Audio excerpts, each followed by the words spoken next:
Welcome to Humans of Business, the podcast where we uncover the human side of successful businesses. Here we speak with business leaders about the human traits that fuel success and how embracing who we are can shape the way we do business.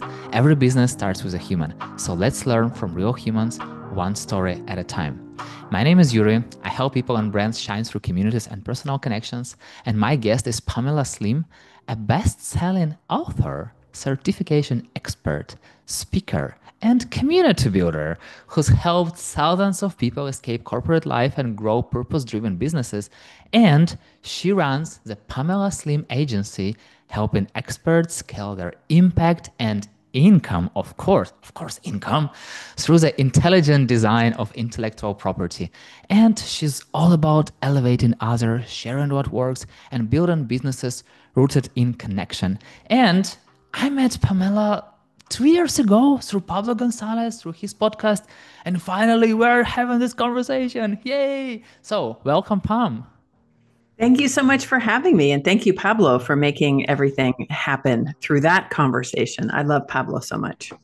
And also thank you, Tanya, for messaging me. Oh my God, Pamela is amazing. Go message her. So here we are. I just love this crazy things, like these connections that happen. I don't even know how to explain them. I just meet one person, through one person I meet another person, and then I meet another person, and then somehow those people know each other, and they're like, oh, you should go to talk to this person, and this extra leverage that moves us to this conversation. So how do you feel about connecting with humans?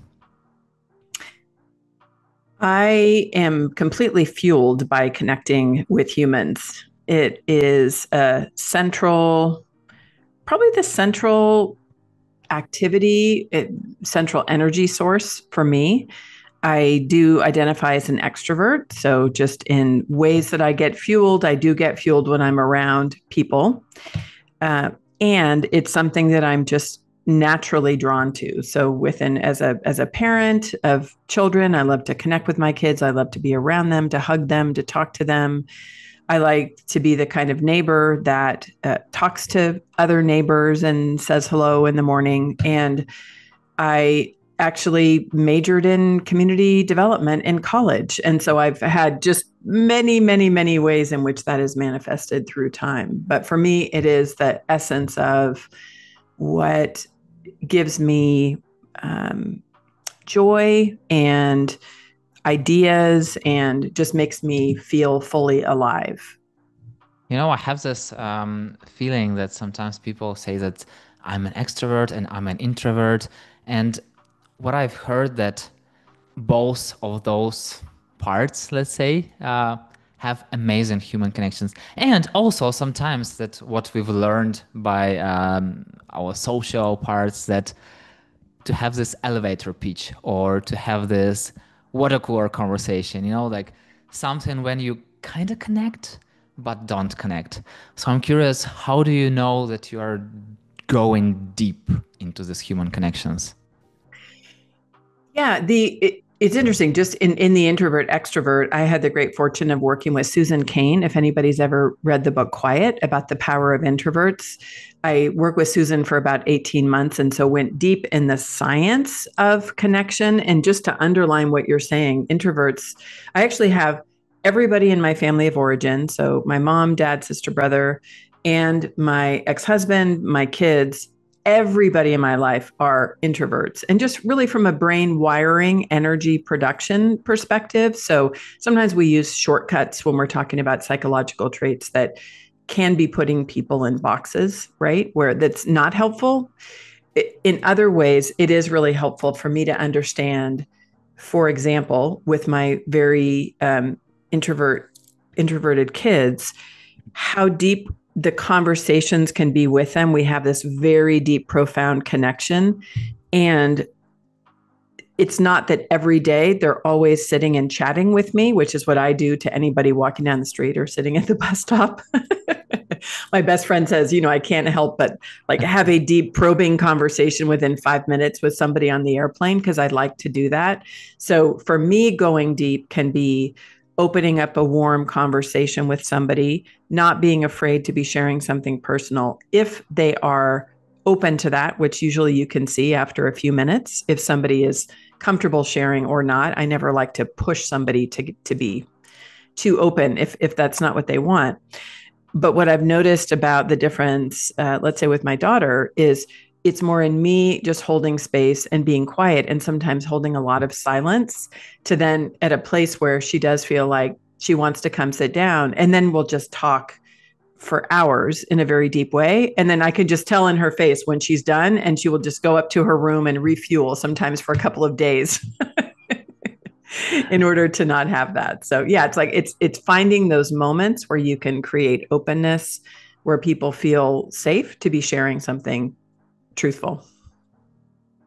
I totally get that. Even though I'm also like building communities and love talking to people, but I don't like talking to people I don't know. So there is a huge difference, like when I'm like, for example, we recently had a conference called Freelance Unlocked for freelancers, and I was just talking almost to every person that I'm like, oh, Yuri, you are such an extrovert. I'm like, no, no way I'm an extrovert. You know how hard for me is to have these conversations and afterwards. And then like it's a huge difference between being in the room of people you know or people who knows you, or kind of like being a host and then just talking to a total stranger.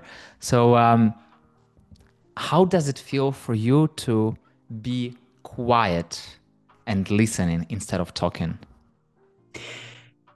I have gotten much more comfortable with it because everyone I love in my immediate circles, except for my best friend of 41 years, are all introverts. And so for me, I have always grown up in an environment where, for example, one of our favorite activities when we're together, let's say in the holidays, is for everybody to be sitting around reading a book, and maybe where there's a fire in the fireplace. And every once in a while, we'll have a conversation or have one around a meal. So for me, there is a comfort at that experience, even though I can feel really excited and fired up when I am traveling or meeting people. I just got back last night from Vancouver, Canada, which is a beautiful part of the world, where I was seeing friends and clients and partnerships. And it was so fun and energizing to be sharing ideas. And like you said, pretty much talking nonstop. Maybe in contrast to how you feel at the end of a conference, I can feel tired, but I do feel fueled and often with ideas. Whereas, very often for other folks, you need to be doing like a restorative zone. So what I notice, it's interesting because I'm about to be an open nester is what I'm calling it. My daughter's going to school in Paris, which is exciting. So I'm actually super excited to learn more about things that are happening in Europe and, might spend a little bit more time there, knowing she'll be there for 3 years. But that will be part of my journey. Besides my little Chihuahua, my little dog, Rocky, it will just be me for the first time in many, many years. I've gone through a separation, divorce, very amicable with my ex-husband, who's a wonderful person and an introvert. But so it'll just be me. So getting used to that quiet and not filling it with activity or not constantly talking to people, I think is going to be a practice that is really helpful. And I notice that getting older, I get more comfortable with quiet the older that I get. We'll come back to human connections. And I have like this one thing. Tell me something about you that I can't find on your LinkedIn profile. That's a good question. I think the way that I think about a LinkedIn profile, I mean, it's capturing the ingredients in Body of Work, which was the second book that I wrote. I was trying to think of a metaphor for our skills, strengths, scars, just like think about it like a spice cabinet where you have every spice in the world that are like all the experiences that you have. So when you're writing a LinkedIn profile, it's like you're creating a recipe that you want people to be able to consume. And in this way, like something that many people from different backgrounds can consume and enjoy. So by virtue of that, there is a lot of nuance lost when we're doing often the headlines. And on LinkedIn, again, we do want to be highlighting our expertise and our experience in what it is that we do. So, yeah, I have, like everybody else, sort of a list of things I've done in companies and years of experience. I think the thing that may not be just in the profile, how do I say it? It's like, it is more about maybe like roots of interest that I have, or I'm trying to find the words. There's not. I'm the kind of person where I've always been very upfront, sharing my life and my business. So there's not like, people know about my kids. They might know about different experiences that I have. Maybe the thing in trying to consolidate the activities that I have, people can get a sense of who I am. But I've done a lot of interesting things, kind of like if you've ever seen the movie Forrest Gump, where, I lived in Latin America to have many adventures. I was a capoeirista. I did Afro-Brazilian martial arts for 11 years and spent years walking through the streets of San Francisco, putting up flyers, and then, going to Brazil and doing martial arts, and always being involved in a lot of creative activities that I think sometimes don't fit within that recipe of people understanding, how they fit. So it's a really good question. Where my mind goes with it is either, is there anything I'm hiding, which I don't feel like I'm hiding anything, which is okay. Like, we all have a right to have a private life. Or is there a part of myself that I want to be bringing forward that I'm not bringing forward as much? And I think the thing that I've, with something like a LinkedIn profile, is that often it's just this like sort of flat piece of paper where my life in general is like interesting and and vibrant and quirky. And I like that. I like knowing people from all kinds of different backgrounds and doing fun activities and having adventures. And people might think maybe I'm a more serious person when they read my profile than I actually am.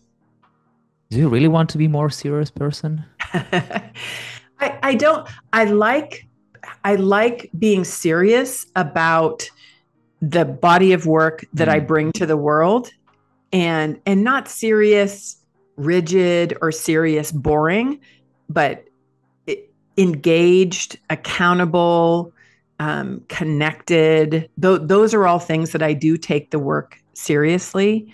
But in terms of having fun and laughing, like humor is a huge part. Swearing, you know what? That's one thing. I do love to swear. I just don't, I wasn't necessarily raised that way. And I wasn't, my parents weren't religious or anything, but we just didn't swear a lot in the house. I love swearing. And I do make a conscious effort not to always do it in my business communication, more out of respect to people where that might be a very jarring thing.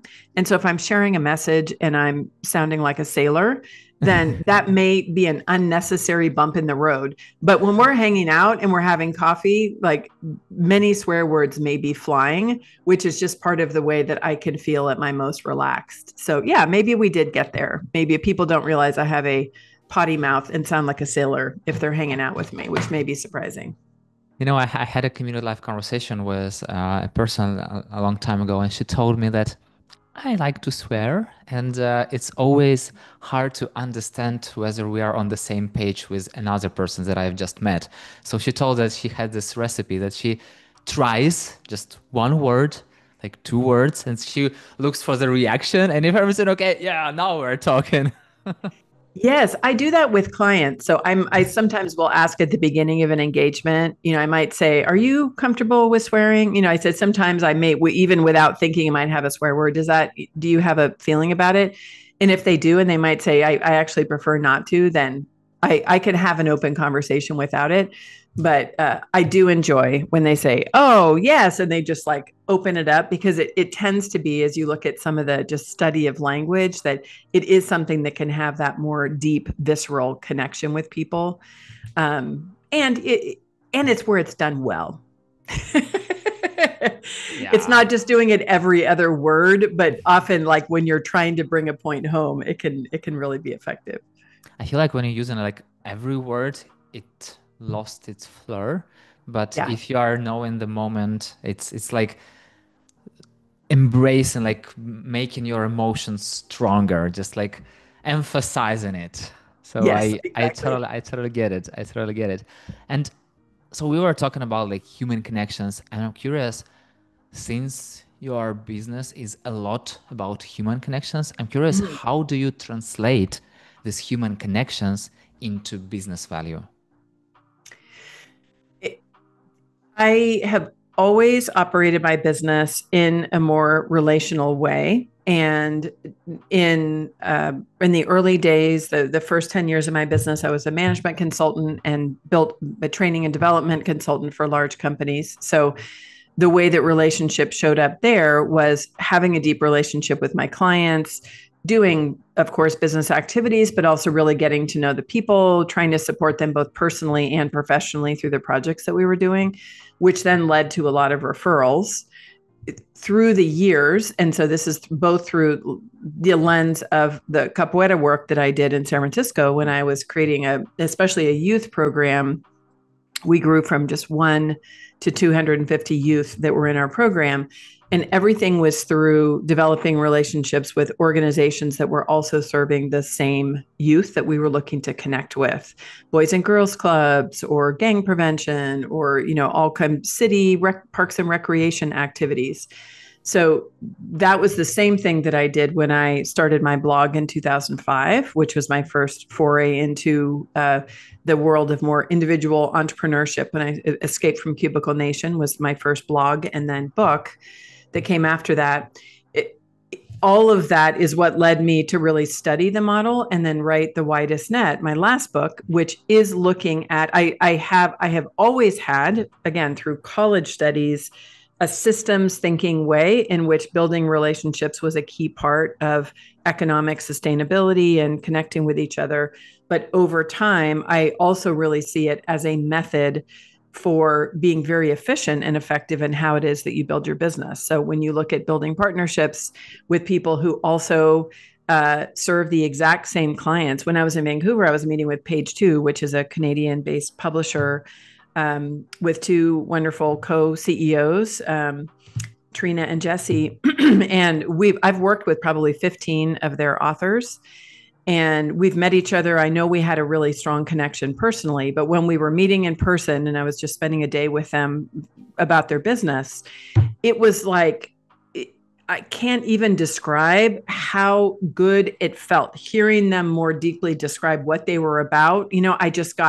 I got emotional. It felt so good to me thinking about being connected. I'm actually doing my next book with them, which is really exciting. But aside from that, just to feel that connection and know what it means, where they are working with a number of authors in an environment of a certain kind of ethos and values, and we really share a specific sense of bringing ideas into the world that are going to make a positive transformational change. It's not just how can you sell a whole bunch of books, or as I lovingly say to my brothers out there who love ice baths, I call them my ice bath bros, where it seems sometimes like the answer to everything in business is just doing ice baths and getting up at 5 and doing a checklist of things. Like, it can be a wonderful activity, but it is boiling it down often to an essence that is quite transactional and quite individual.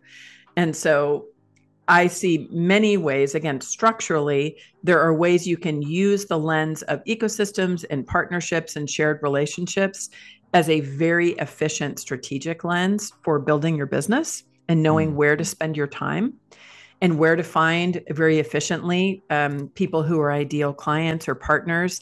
You mentioned before we started recording that you were at an event.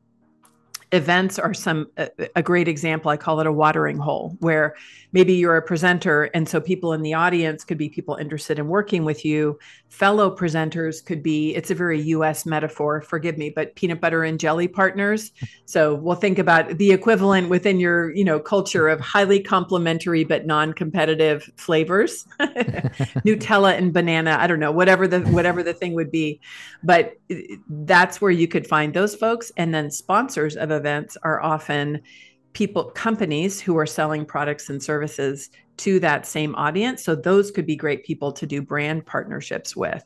So it's interesting. Sometimes we can be very binary and either saying like relationship good, which for those of us who believe in relationships, and transactional activities bad, which is really not looking at the full way we can understand how to run an efficient business. There can be really great ways to use SEO and good email sequences and AI and things like that that can be helpful to us so that we can really lean in and focus on the relationship we do have with our clients or the relationship that we do have with partners.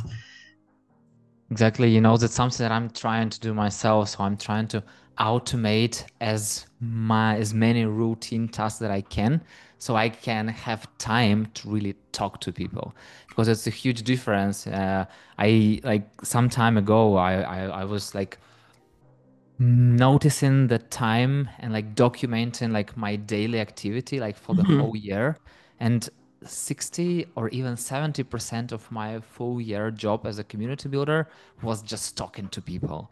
So I'm not talking about like some event creation or content creation, simply just talking to people. We are coffee chats on Slack, like on LinkedIn, etc. And I was like, it looks like I need to be much more effective in automating things and to still have time for people. And you also told a little bit about kind of like finding a good person to work with. And I'm wondering, how do you know that you clicked with someone?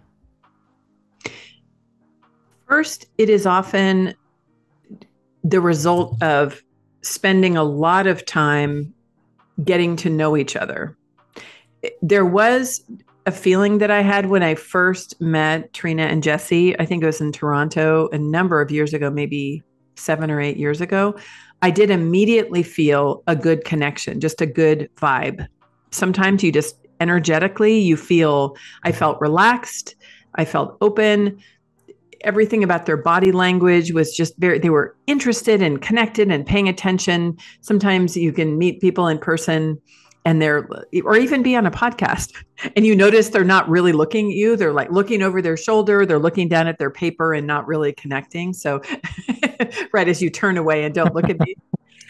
So I definitely had a great vibe in the very beginning, but over time, as I got to know their work, we've had lots of really wonderful, slow developing conversations through the years. And then because we work with so many of the same clients, we were laughing. We probably could just copy each other's definition of ideal client avatar because it literally is the same person very often.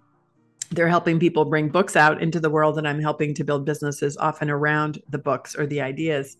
So there was that. I think the thing that made me emotional when we were all meeting together, and I think all of us felt that a bit, is such deep values connection as we really begin to describe in a deeper way, like what was important about the work, what was both energizing and difficult about being the leader of a business, and what really was that aspiration. And so those were the things I find where you feel such a connection. It's like you're on the same mission together, that it makes me both excited and it can make me feel relieved to know that there are other people who share that perspective, who are also really doing incredible work, just really top-notch, powerful, incredible work.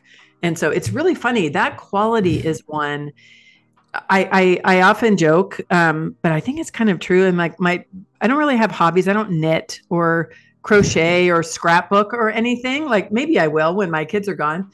But I have a hobby of just collecting really interesting people. And sometimes I can notice it. There's a young man named Yoshio from Ultra Learning that I just met at the KIT conference in Idaho.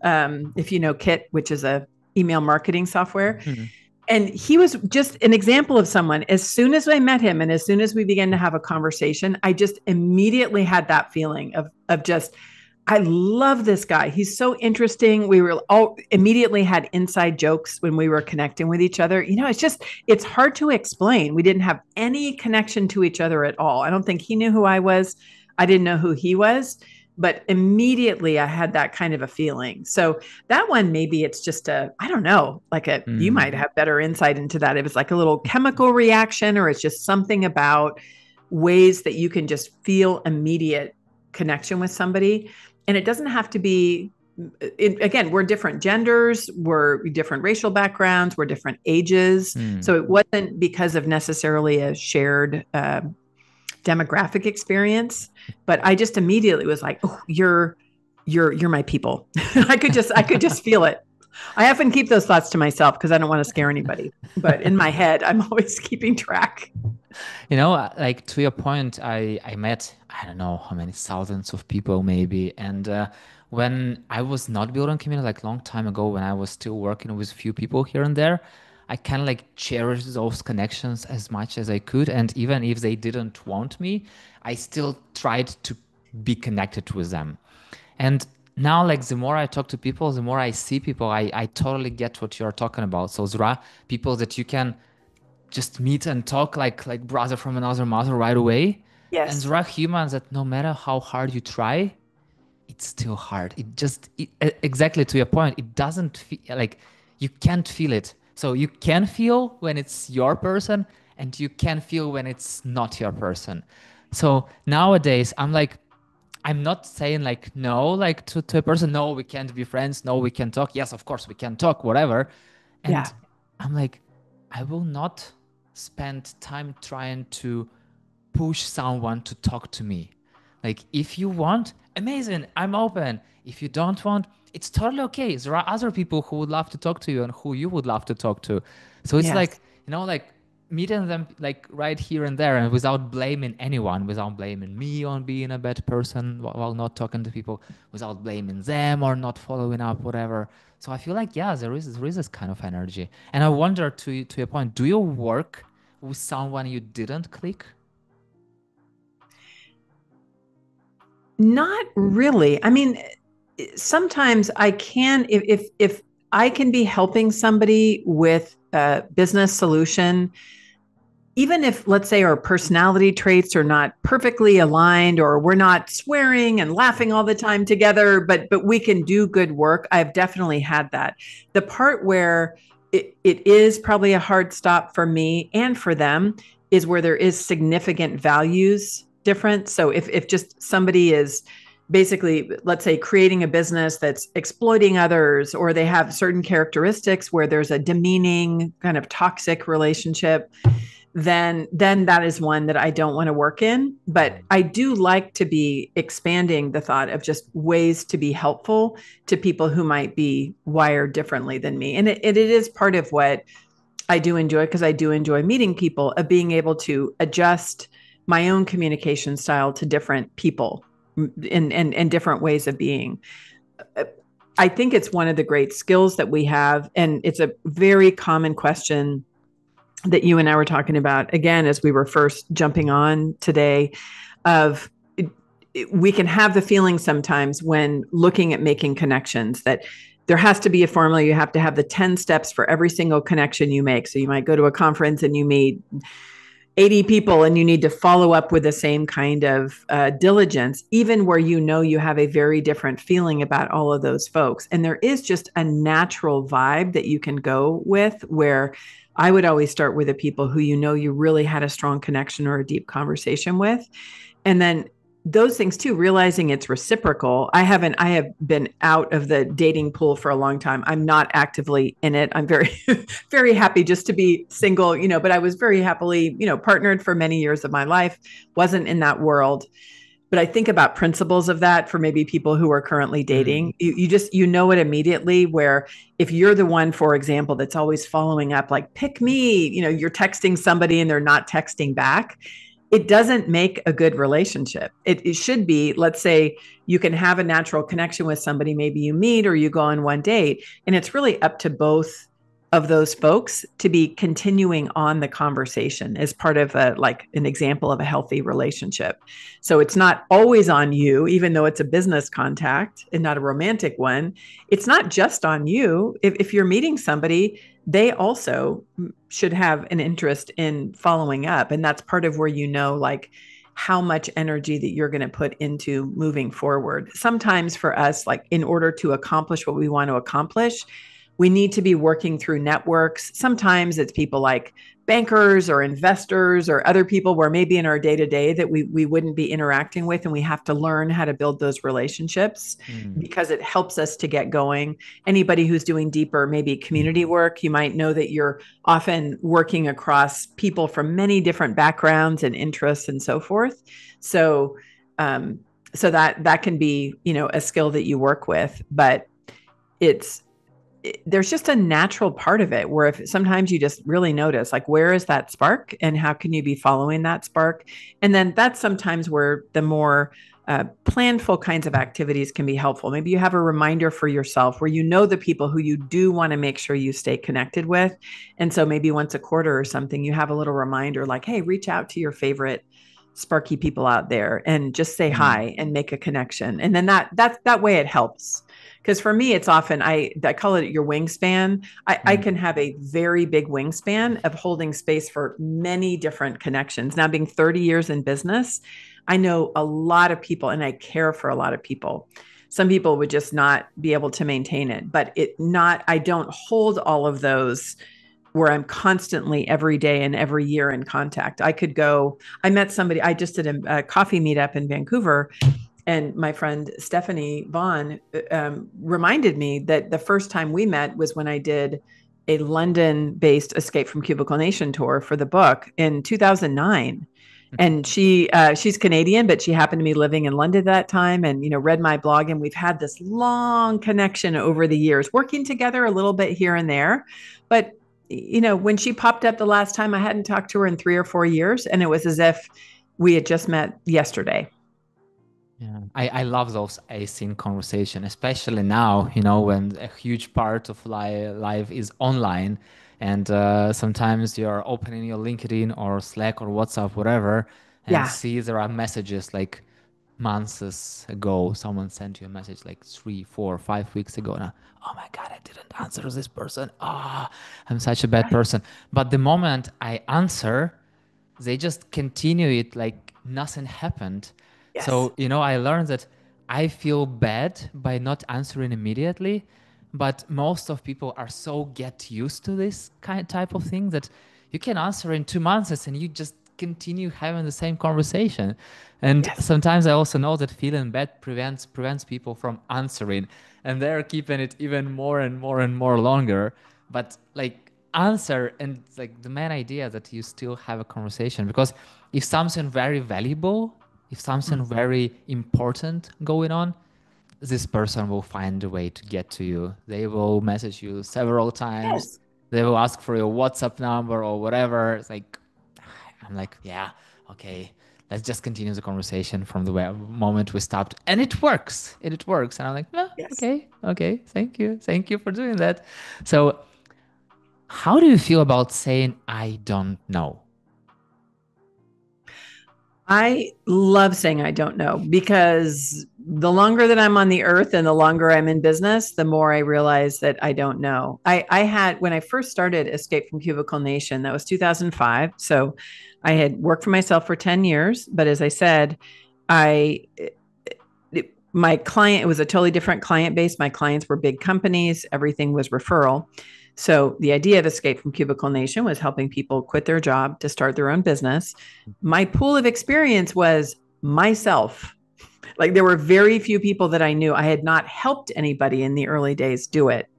And so the phrase that I used all the time, which I still use to this day, if my client would ask me a question, I would say, you know what? I don't know, but I'll find out. And that finding out is actually what led me to create such a strong, powerful network of often the smartest people to be answering questions. And it pushed me, as it pushes me every day of my life now with clients that are always doing new things, to learn and to find out more things. I don't believe we can all know everything. I think it can be very limiting. We can end up shutting off our own possibilities for just, continual learning. And then we can be owning the things that we do know. That can be the other side of it sometimes. And I don't know, somebody smart has probably done a study on the gendered side of this, but there can be a difference often for women in the way that what proof we feel we need to have to claim expertise or authority versus men. And sometimes for men, it feels like y'all need a little bit less proof, which can make me jealous some days. And it can be, right, it can manifest many different ways. Part of it can be, way to go for not stressing out about knowing everything and moving forward.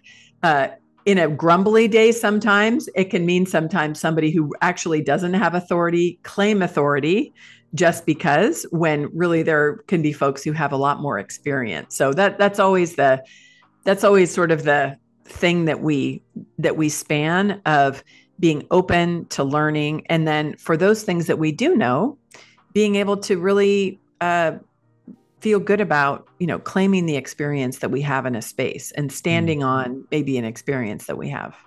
No, I love how you phrase it. I don't know, but I will find out. I feel like for some people, I don't know is full stop. And I feel like it's the hardest part because you say that you don't know and you also admitting it and you are not acting. And I feel like it's really sad. But when you are like saying, I don't know, and you are open to explore, I feel like Yeah. it's a total difference. That's exactly where is the growth part. It's exactly how you opening yourself for this exploration and for meeting new people and for creating new experiences. So I feel like I don't know. It's not a full stop for sure. No, I mean, who can know everything? Everything No, is nobody. always No. changing and growing. I don't know if you've ever read the book Mindset by Carol Dweck. I Um, have it on my list. The funny thing it's that I have it on my really list. wonderful. It's so looking at growth mindset versus fixed mindset. My friend and past client Eduardo Briseño he worked with Carol for many years, and he does a lot of work around growth mindset. It's just such a rich, deep, beautiful body of work that really it does release a lot of things around shame of what we know and what we don't know. But I think it also there's some very specific behaviors and ways that you can frame your own learning, or also frame the way that you understand your own capacity. Fixed mindset might say, you have it or you don't. You could be a great speaker or not. And growth mindset is saying, I'm really open and curious. What would it take to develop into being a great speaker? And it just can lead more on a path that is helpful. So if people are really interested in that, it's just Mindset's a great book. I feel like everybody should read it, because it can really change your life and make you feel much more relaxed and open about what you don't know. It's my friend Chris Catania who told about this book, and I have it on my list. Now I'm adding your name also to this book because on my reading list I have like the name of the book and the name of a person who told me about it. And then I'm collecting. The more I hear about a book, the more I move it to the top of the list. So after hearing about it from you, I'm moving it on to the top of the list because there are already two people amazing who I know who told me about this book. Oh, so yeah, I will read it very, I very love that. soon. What a smart process. That's really cool. I love that way you do And that. and one more thing, like one little trick that I use after I read a book, I send a message to the person I heard this book from, and we have a little bit of a conversation afterwards. And I track it. Yes, I'm a little bit of a geek there, but people are getting really surprised. Oh wow, you remember about the book? Oh wow, it's this. I'm like, yeah, yeah. I'm thankful. Yes, you told me about the great book, and thank you so much for making my life a little better. So that's how it also works for me. So yeah, so no wonder if at some point I will message you about this book. So get I ready. can't wait to hear what you think about it, and just see what your own experience is with it. How do you define success beyond financial metrics? I have a very consistent, deliberate definition that I created when I wrote Body of Work, because I had a chapter on success. And it has stood the test of time. And that is to enjoy my life while I am living it. What does it mean? What that means is, in order for me to be enjoying it, I need to be doing work that I enjoy doing with people who I enjoy doing it with. I need to be practicing things like growth mindset and openness and creativity, so that I'm not caught in fear, doubt, anxiety, comparison, judgment. And I also like to be using principles of that to do things like now, as I'm getting ready to be an open nester with no kids at home, because both my kids will be at college. to be really deliberate about how I'm designing what I'm doing. So I've historically loved to travel. I speak French, Spanish, and Portuguese from my earlier days. I love to connect and speak different languages. And so now I'm like, okay, how can I make connections so that I could be doing more speaking in Latin America or in Europe? And finding, when I just was in Vancouver, I had a business meeting, but then I booked a couple extra days so that I could do meetups and hike and hang out with people and experience the beautiful, beautiful Vancouver, Canada in the summer, which is just a beautiful place to be. So Yeah. it there's a lot of components to it, and even things like making sure that I am taking care of myself financially so that I'm not spending my time in stress and anxiety and worry. It's a hard thing to be an entrepreneur, even after almost 30 years. It is a continual quest because it, business models change, markets change, we change. And so it can just be a terrible list of things that you have to do that gives you stress if you don't think about it consciously. So that's always that measuring stick. Am I Yeah. enjoying my kids while they are here? Am I waking up grateful, looking outside, thankful I have a home, thankful there's peace in my neighborhood, which I know, right? You're in your own life experience, you don't have, and a lot of your relatives don't have, right? Yeah. Just having that awareness and not taking it for granted is really important. Yeah, yeah. Like to your point, I don't know if I might getting older or what changed, but I recently started paying so much attention to the nature. I'm just walking in the park and like, oh my God, it's an amazing leaf, or oh my God, it's like this Yes. flower is beautiful. And my kid is really mocking me. He's like 13 years old. Like, are you kidding me? Like, maybe you will stop looking at every flower and every leaf. Maybe we can just go. I'm like, no, but look at that. It's beautiful. So we have this fights from time to time. So I totally get what you are talking about. Yes. And I guarantee you, when he gets older, he will remember that. And that will be an essence of what is really important to him. My Yeah. ex-husband, Daryl, is a Navajo traditional medicine person. So he has a beautiful whole worldview, which is very much connected to awareness and nature and so forth. That I learned so much in all the years that we were together. And that itself can be an instant, like, nervous system regulator, right? When you're able to see that, so many things can be the key to happiness. So Yeah. my own kids, now that they're older, will reflect back. They're like, yeah, I know that was weird when we were growing up, but I'm really glad that we saw that with you and dad. Yeah. I wish to have the sky as the limit, but time is the limit. So the final question, what's one thing that you are really good at that no one knows you're really good at? Oh my goodness. Maybe like organizing pantries. I really enjoy. I will be the kind of friend, if I have time, that I love to, if somebody has, let's say their office is really a mess and they're overwhelmed with it, I really love to take everything out, clean everything, find the right storage, and put everything back in a very neat way. So it's never something I want to monetize, but I am a Virgo and I am kind of obsessed with organization, and I do it quite well. And what is the best way to connect with you? PamelaSlim.com is the place to find my work life, and LinkedIn is a great place to connect. I love to meet new people and learn what you're about. My Instagram, which is Pam Slim, is my handle, is pretty much just my life. So it might be children, dogs, a leaf, and then a clip of me at a business conference. Like it's a whole random thing. I love using Instagram more just as a way to process life. So whichever way you want to connect, those would be the ways. And last but not least, name two people I should have this podcast conversation with.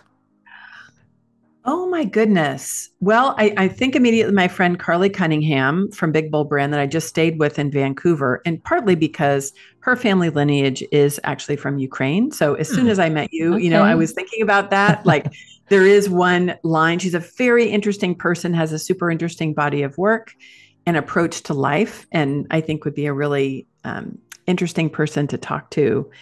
Oh my gosh, who would be another? Another person. I know so many people. Sometimes I blank. What kind or is there any criteria, any way I could like somebody from a background that you haven't talked to just to help me maybe bring Someone who home? does business and wants to share their human side around it. Oh man, I'm gonna have to get back to you on that. And only because I know so many people, but I want to be thoughtful as to how I answer that question. I So will let take you me, on that. I will yeah, definitely message you and ask you afterwards. And yes, yeah, Pam, thank you so much for this conversation. I'm so happy that after connecting with you, just only after 2 years or 3 years, we're yes. currently here and talking. And thank you so much for sharing your knowledge so openly. We are the books, we are your experience, we are speeches, and we are the podcast that you are doing.